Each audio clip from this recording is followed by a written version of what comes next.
Right, so, you know, I'm still talking about the Super Eagles in Brazil World Cup 2014. And yeah, so back to what I'm saying. I'm saying, yeah, from where I stopped in part one, because this is part two, yeah, I'm saying that Nigeria, we will win the trophy in Brazil. And when we win this trophy in Brazil, because the players, you're going to play for your lives. This time you're going to put in the tackles. You're going to chase every ball. You know, you're going to score the goals. When you're celebrating in the stadium, fans all over the world, we're all celebrating together. But now, when we get the cup back to Abuja in Nigeria, Lagos here, we're doing it for certain great Nigerian players that died. There's been players there before you, this current crop. You know, when we win this tournament, the World Cup, and we take the cup back to Abuja, we're not only going to create history, but we're winning the cup for the late Samuel Okparaji.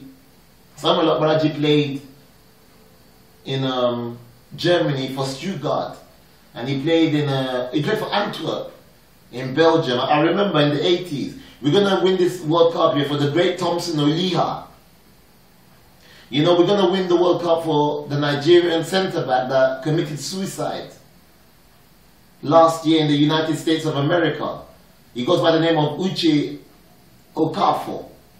We're going to win the World Cup for this great defender that played for Nigeria, Sunday Boybe. You know, these are World Cup heroes. No, these are Nigerian Green and Super Eagle heroes. So we're going to win the cup for them. We're not playing, I mean, this current Super Eagles, you're not playing for yourself. You know, did you know here that in Brazil, South America here, that there's Nigerian tribes that has been living in Brazil here for the past 400 years? Did you know? They took them out of Africa, out of Nigeria, that the Yoruba tribe and the Igbo tribe, and they're not speaking Brazil. Obrigado, de nada. Yeah, they're speaking Brazilian now. But you know what, yeah? Did you know that because you're the Super Eagles, they're looking forward to seeing you there? And when they see you, they're going to say, ah, this is... Actually, they speak the Yoruba dialect. Bawo ni o, kilo shele, Kobado, Membangwa, Nemose. So they speak all these African languages. So they're looking for, you got to put on a show there and prove to them that you can win it. So what if they're taken from slavery? They're still black Africans. I want you to understand here that the Super Eagles, you will put on a show. Why? Because Nigeria is the biggest black populated country in Africa.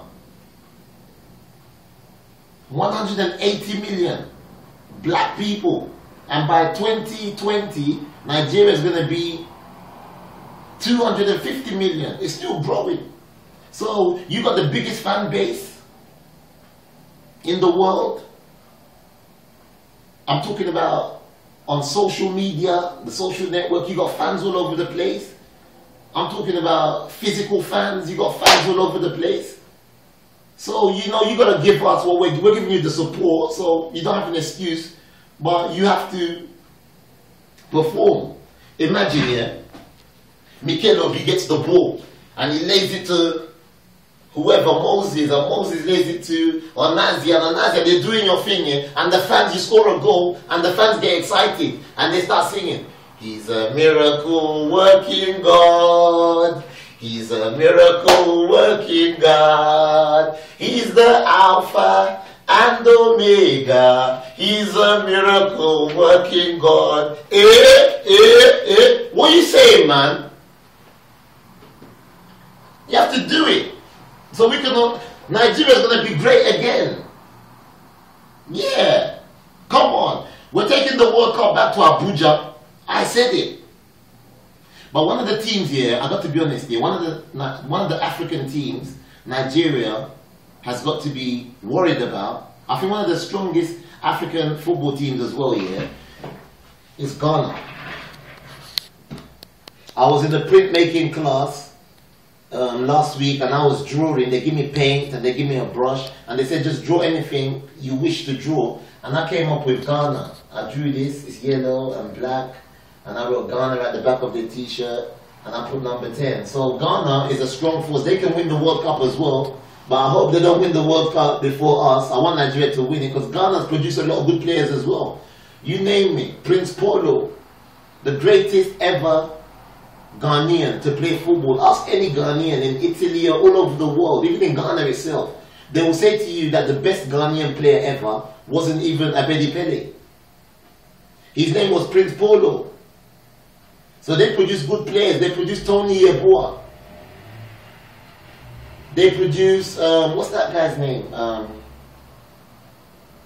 can't even think right now. Anyway, they produce Abedi Pele. They produce Tony Yeboah. They produce Abdul Razak, Prince Polo. You know, the current ones, they got, what's his name? Boateng. They got Asamoah Gyan. They got Abedi's children. They got that guy, what's his name? Wakizu.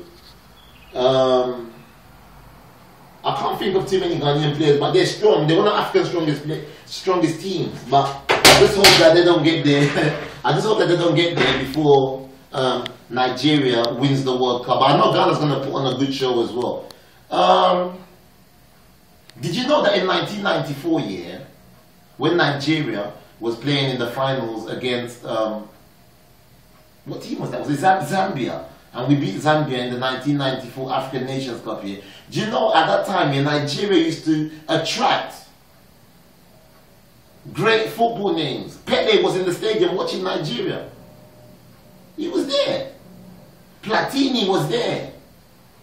You know, within that era, like 94 to 98 and 2000, Nigeria was ranked number 4 in the world. What happened to us? I mean, if we've got there once, we can get there again. We can always get there.